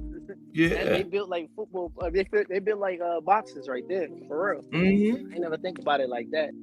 Yeah, back in the day they used to box, but now at a young age, they starting them in football so young now they snatching them up. I ain't mad at boxing it though, is losing out. You gotta remember though, man, them contracts come with guarantees. Yeah, that's true. They gotta do something as far as the money. I know everybody don't like the fact that they always talking about finances and all of that, but that's what carry a family and a generation. Guaranteed money. Yeah. We used to have quite a few guys from the military too, it seemed like, in the heavyweight. Like George Foreman was a guy that was in the military briefly. He was in boot camp wherever he was. Ken Norton is another one. Yep, Norton. And I think that's the other thing too. In addition to sparking the youth movement, they also got to find guys that are just athletes, because that's the other thing with the heavyweight division nowadays. Like, you see the way the heavyweights looked back then and even in the 90s. Yeah, these guys were in terrific shape, and they were able to have these fights where it wasn't just them leaning on each other. Like, these guys would be fighting kind of like the middleweights. And nowadays, they're moving. Yeah. With the exception of a few guys, the guys that are at the very top of the division, most of these guys can't even really move like that. And even some of the guys at the top of the division, like we just saw, what's his name? He was a highly touted prospect. I can't remember what his name. The one that Carbajal just fought at the Day of Reckoning. Right. Mudov. Yeah. Like he's a big, just like slew-footed dude. And Carbajal took him down, broke him down. He did. Broke him down, man. That body work was terrific, Like, he didn't take a knee. He was a big guy. Talk about flooding the basement. He dropped him to the body 3 times. Yeah. I call Carbajal supersized Amir Khan, like, because he looks kind of like Amir Khan a little bit. But yeah, I think that's what they also need too, an infusion of youth, but also athleticism in the heavyweight division. Exactly. You need some of that. Guys who can move. That's missing. Yeah, it is Carbajal and Frank Sanchez. A lot of people saying that's going to be the best fight on the card right there. That's going to be a good one. And would you separate like heavyweight and like super heavyweight? I don't know. To be fair to the guys that are heavyweight, that would probably be the best thing to do. That's a good question. Because the weight disparity is crazy up there at heavyweight sometimes. Yeah. You know, you got guys in there 212 pounds. Yeah, I don't think Tyson Fury gonna come in 275 this time. He might be like 260. He's looking pretty lean these days. Yeah. But still, what's the guy he fighting? What weight he coming in at? Usyk probably would be a 2. Let me see what Usyk weighed in his last couple fights. 210. Time for the box rack. Yeah, it's gonna be a big weight difference. 40 to 50 pounds difference. That's crazy. At least. At least, Remo. But that's a good question about the heavyweight and super heavyweight. Yeah. One time they didn't have cruiserweight. Those little, but we didn't have those big 6'7", 270-pound heavyweights. Then neither. That's why cruiserweight was formed, because it was getting to be unfair. Guys around 190, 200, then they started getting in there with guys 250, 260 like Fury. So they formed a division for them, Yeah. All right. According to box rack, the heaviest Usyk has ever weighed is 221 and a half. So heavy for him. Even the Fury 40 to 50 pound comes in lean, that's still 40 pounds right there. That's wild. And that's the heaviest. Wow. So he's probably going to be, he's going to be less than that. So, because if they separated the two, I could see David Benavidez finishing at heavyweight, no problem. Really? Okay. I think Fury's heaviest was 285, if I'm not mistaken. Like 285, something like that. Damn near 300 pounds. I can see that, Remo, because what is Benavidez? 25? Yeah, that metabolism slow down. Can't do nothing about that, man. I could see him making it to heavyweight. Yeah. Sure could. Yeah. He's at 175 now. I was looking forward to him against the winner of Bivol and Beterbiev. Who is Bivol fighting now? Anybody know? Because I think the card is still going to be going on. Let me see if I can find it. That was June 1st, right? Heavyweight is any weight above what number? Oh man, is it 200? I just saw a dude named Malik Zinad. I think it's 200, Remo.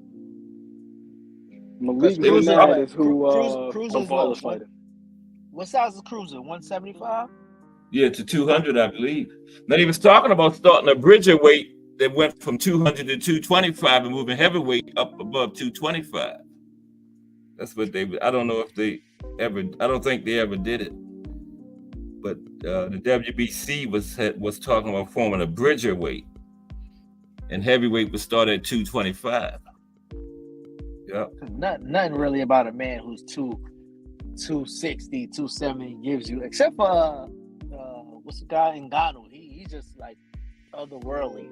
He don't even look like he got to carry a lot of body fat. He was like what, 240 or something like that?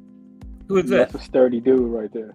Ngannou, the one that got knocked out. Oh, Ngannou, yeah. Let's see what he came in at. He's just a big guy overall, but he got muscles. There's no fat, none of that built up around him.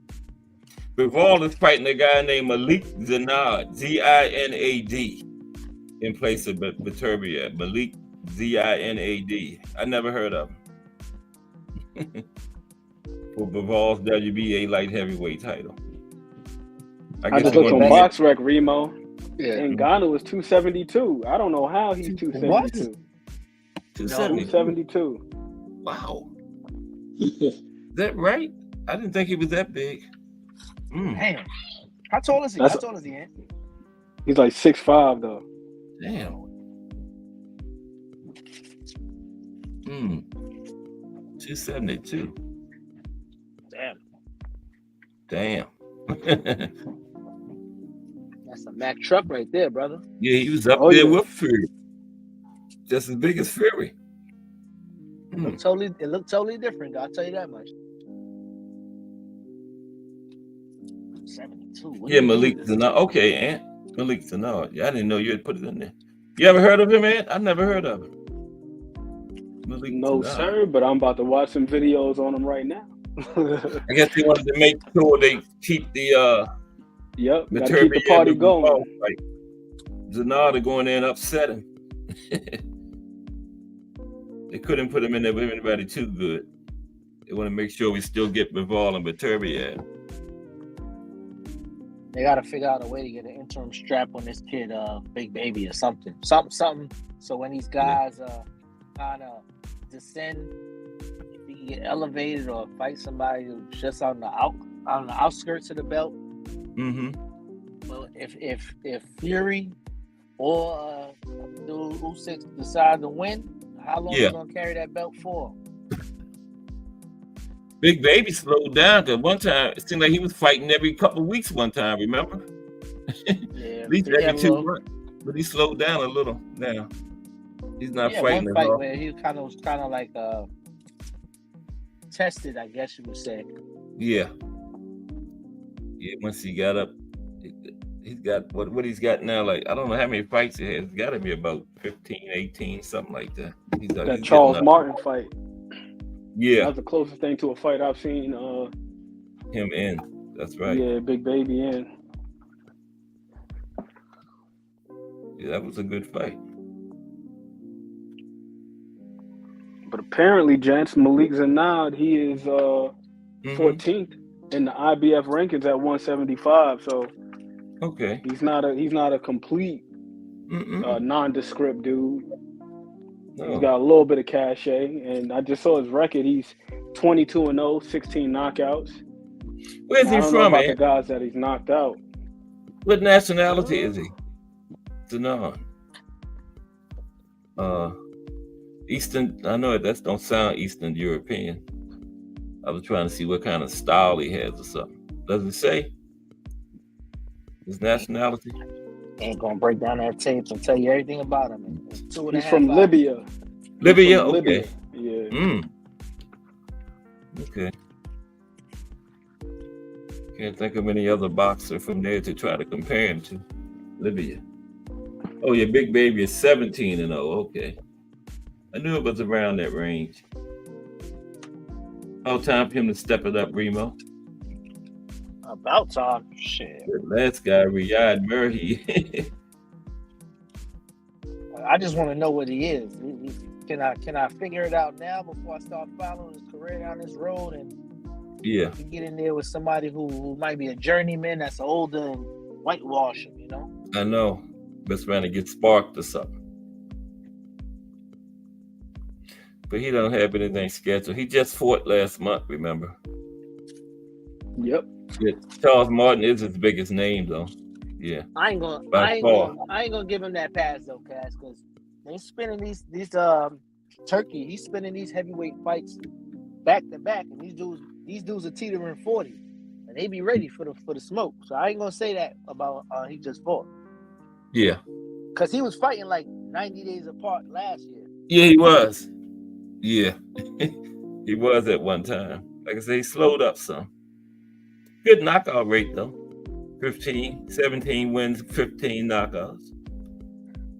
Yeah, that guy Pascal, he's a heavyweight, right? Pascal?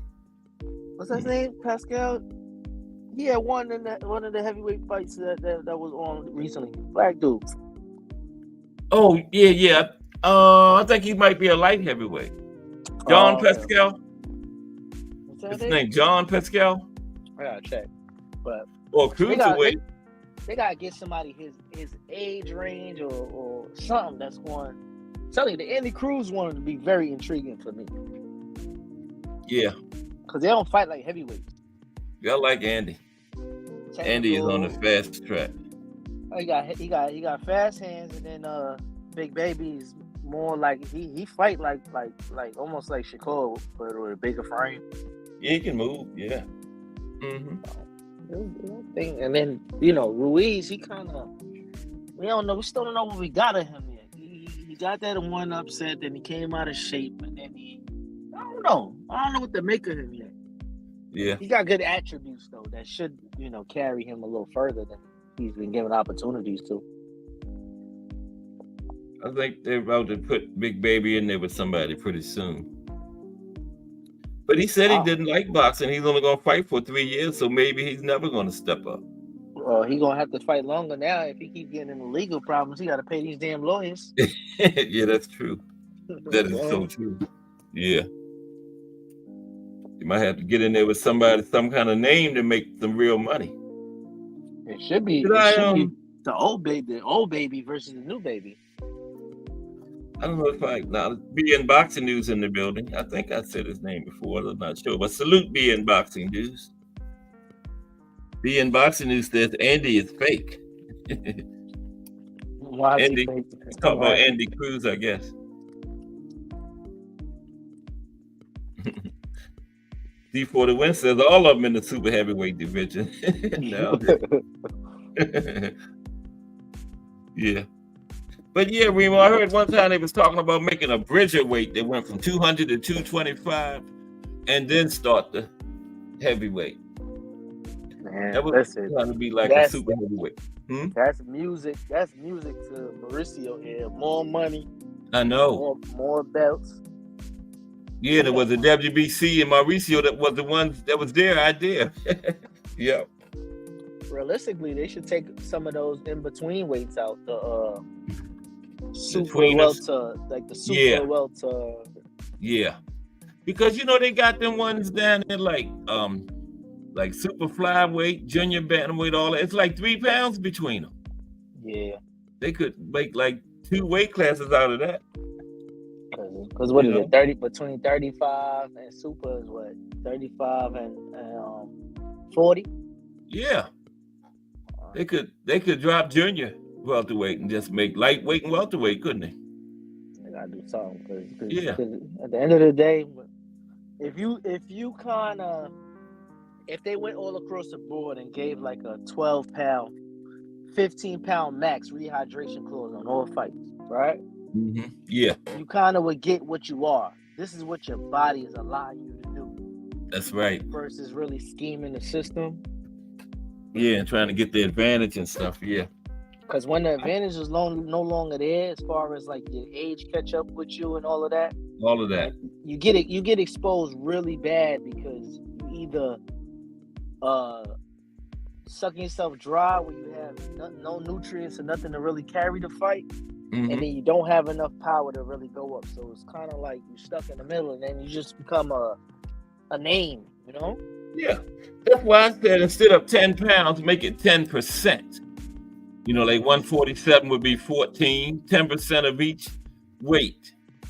Not just a straight 10 pounds, 10%. You know what I mean? That's what you're saying. And like you said, 15 pounds, it would come out after to about that. Like 160, you could put 16 pounds. The bigger guys would be able to put more weight back on, Yeah. And back in the building, yeah. Across the board. It should be a conversation at hand because this is like, all right, realistically, you would say somebody like a Devin. I know that ain't a positive name to throw around, but they're gonna say you picking on him. Yeah, but let's say for instance, like, do you give credit to the boxing skills or his size? Because all right, realistically, like the Loma situation, right? I think Loma might have been a little bit more reluctant just looking at him as size wise first, right? Across the ring, like I'm not really trying to get too much in the mix. Let me see what he got first. Mm-hmm. But if he came in a little smaller, close to his size, I'm like, you know what? Let me see what he got here. But if I look at you in the weigh-in the day before and I see how dried out you look, and then the next thing you look like a whole different person, I know. I'm gonna be a little reluctant mentally. Remember when Loma had just fought somebody and Devin got in the ring and Loma said, "You heavyweight"? That wasn't all a joke. Loma was really serious when he said that. Talking about how big Devin was. Mm-hmm. Everybody, he laughed, but Loma wasn't really joking. He was saying, "You big as shit." When he looked at him, because Devin was out of camp and he just getting in the ring, and Loma said, "Damn, you heavyweight." Yeah, I think that was after. Was that after the Jermaine fight? It might have been, yeah. I think it was, yeah. That's the one. Loma wasn't joking. He was like, this dude is big, man. But that's what I'm saying. I don't know if that catches up with him down the line, because it's like he got size, he got the height, he got the frame, but that power, it ain't going to change for him. Oh, what's up, Jay? Yeah, that's true, Remo. Yeah, they need a rehydration clause across the board, though, for every weight class. IBF does it. Why can't the rest of them do it? Yeah, because you making a fight at 40, and then you going all the way 65, almost 70 the night of. That's not. What is that? Like 3 different weight classes with 3 weight classes up? That's not right. That's not what it was. It's weight classes for a reason. Yeah, you fighting for a belt at 40, but you're like 3 weight classes up, almost super middleweight. Realistically, though, them a lot of the cats that just went up from 35 to 40, a lot of them don't got the frame to carry the 47, except for Devin and maybe and Ryan. Devin and Ryan for sure. T.O. Ryan's got the height, Yeah. I don't see T.O. filling out to a full 47. Nah. T.O. is short too. Yeah, you're right. I agree with that. Yeah. Like what you call it, Ken? Rolly's a big guy. He could do it. He don't got the talent to make sense. No. But he got the frame and body, but not the talent, right? Yeah. Who else is there really like at around that weight? Josh Taylor. Taylor. Yeah. Gary Antoine, maybe. He's kind of got some good size on. Look like he could carry some more weight. But he just made like 133 or 32 or something like that. Like Gary Antoine? I think it's one of his last fights. He came in rather small. He said he could make 30. I think he came in at like closer to. I'm lying. He closer to 35. He said. Then he did 40. Okay. Yeah, he said he could make 35 if it was for the right fight, and that's when he said he would make 35 for Tank if need be. What do you think about Matias? You think he could be comfortable at 47 right now? But no, like Ant was saying, he got that 10-pound rehydration clause, and he had no problem making 40. So he's good, I guess, because he got the IBF. Yeah, he can go no more than 140 at 150 every fight. But he's been a career 40 guy. Yeah. He'd probably be comfortable at 47 because he don't really have to stay that disciplined through and through. Not saying that he gotta be undisciplined, but in between the weigh-ins and shit like that, he could probably go up to 47. Yeah. Oh, he's actually fought at 47 in his debut. Oh, has he? Oh, Matias? Yep. Okay. Oh, I did not know that. He had a couple catchweights in here, but for the most part, he stays pretty. He's on point. Yeah. 139, 3/4. How old is he? 139. He's 32. So. Is he? Okay. Yeah. If he hasn't blown up by this point, to the point where he's having difficulty getting the weight off, I don't see it being a problem now. Yeah, he's good. Yeah. Like he could go up there. He could go up there if he wanted to. I would say. Yeah. Definitely if he wanted to. He got a hammer, so it'll take him. Yeah. He got to wait till that equalizer. After Boots get out of the way, then he could do that. He could do that over there. Yeah. See, Boots is the major issue with a lot of people tiptoeing around that 47-40. I know. Yeah, if Boots went to 54, you probably see a couple guys go up immediately. Yeah. Absolutely. Because I don't think Josh. I think that's the reason Josh was like, he started seeing what Boots started that talk with Boots. He was like, nah, I don't want that, man. Yeah, because he was talking about, like Ant was saying, I guess Bud, like that was like 22. He was talking about 147. But it's 24. He's still at 140. Yep. Josh Taylor said, what I'm going up there for? Because Earl, Bud, Boots, all of them was there at that time, remember? Josh Taylor said, hell no. And at that time, he was undisputed, remember? When they robbed Jack Catterall. If they really wanted to make Boots a star, 54 is his move.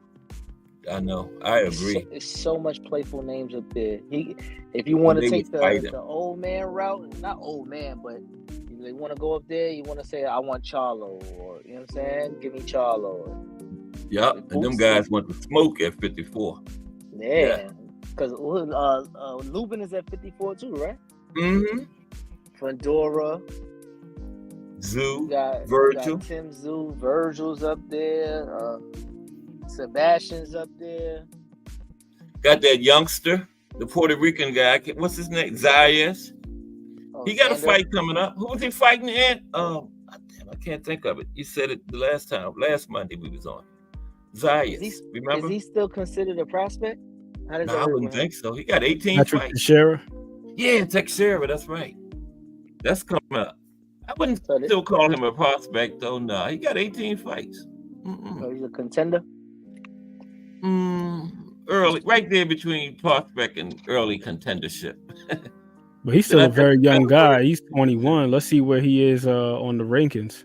I think that would give us a better depiction of where he's viewed. Yeah.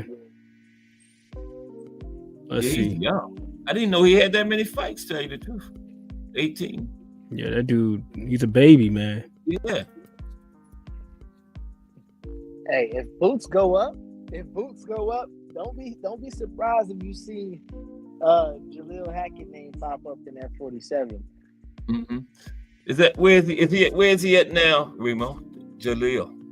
I don't think he made the decision. He said he was actually he named the zone as the number one if he had to pick today option. He said the zone. Okay. It was it BBC? And then he also mentioned he said Tank. He said Tank as a promoter. Okay. DTD. Or top ranked, I believe he said. Something like that. Something in that order.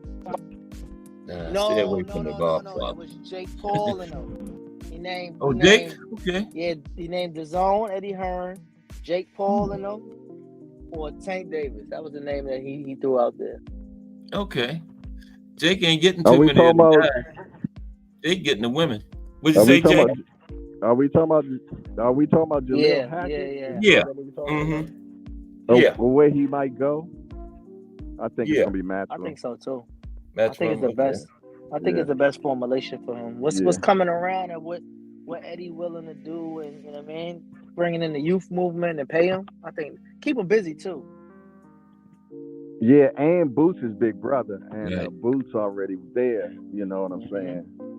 So I can see him going with Matchroom, and I'm gonna tell you, Bud got a guy that's with him, and they try to come after him too and offer some good stuff. So, but looking for longevity. Yeah, Eddie is about the best, I would say, and Eddie in bed with the Saudis.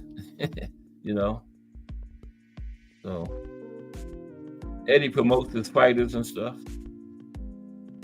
Yeah, his fights. Man. I wouldn't. They got to figure out a path for Truck Simpson. I just think he's just too damn big, though. They gotta get him down a weight class at least. Truck is at middleweight, right? 160 right now. I don't even think he fought at 160 his last fight. He just looked big as shit. His last fight was at 168. Hey, he a big kid, man. Yeah. It didn't look like he was like fat. He was just like a solid guy. I'm like, what the hell? Yeah. He's a big kid. Yeah. But I just don't think for his frame and his, I don't know. I don't think it's a good size for his frame right now. Mm-hmm. Where do you place him right now? At least he ain't squeezing down trying to get an advantage like some of these guys are. For the car. You think he can make 160, Remo? I think it'd be in his best interest to make 160. Okay. Yeah, his last fight he weighed in at 159. So okay. 159, 161, 159. Yeah. You got a 156, 157, 159, 158. So yeah, I would say probably 160. Okay. Yeah. It'll be a good look for him. Just like Jalil Hackett. I don't think entering at 47 would be best. If he could get down to 40, I think there's a lot of play at 40. What was Jalil's last fight at? What was his last fight? 140 or 147? You gotta ask the computer. I'm calling Ant the computer from now on. Yeah. Ant, do you know? Damn, it's I'm 4 about o'clock. to find out. Yeah, that had to be the last. I didn't even realize it was 4 o'clock, man. When you're cooking. Yeah, man. No time for the voice. We're gonna find out about Jalil's last fight and go holler at the voice. See what he's building about today. I know it's something good. The voice always building. He was in there early, probably listening. He was at 145. So yeah, 147. He's at welterweight his last fight. Okay. Jalil. Okay. I would like to see. Okay. Anybody got anything else they want to get out before we go? Great show, man. JBT taking over the airs today, man. For real. Yeah. Salute, guys. Appreciate you. Okay, salute, Remo. Appreciate you. And Jay Hardcore. Yes, sir. Everybody coming up helping me out today. We'll be back tomorrow. I got a good one tomorrow. It's the greatest fighter from each state in the United States. Don't miss that one. That is going to be fire. I already got it ready. Okay, everybody. I appreciate everybody for rocking with me once again on the JBT Panel Show. These panel shows have been smashing successes. This was like the third one, man. These have really been fun. We had BN Boxing News, Mike Rim, E-Class, Bruce Gas, Boxing Jazz, and more. The Boxing Menu Podcast Plus, Miss Joette, Gregory Pratt, Gregory Pratt, #JBT, Lonnie Lee, #JBT, Al Booger, Ed McQueen, Coach Thomas Morris, Old School, #JBT, Just Do Boxing, Freestyle Media and Sports, Mike Masick, Let's Talk Fashion, aka Remo, #JBT, J Hardcore, #JBT, BN Boxing News, Miss Cass, #JBT. Everybody is JBT, but some people just don't wear the JBT behind the name, but we're all JBT, okay? And now and I appreciate everybody that was up on the panel to help make another great JBT panel discussion today. See if I remember everybody's name. J Hardcore, Ant McQueen, Nemo, Coach Thomas Morris, Old School, Gregory Pratt. And I believe that was it on the panel today. Yeah, got everybody. Yeah. Okay. And this Cat Sports is now in the history books. Oh, I see what I'm doing. We are now going over to Just Do Boxing, already in progress, excuse me. Everybody have a great day.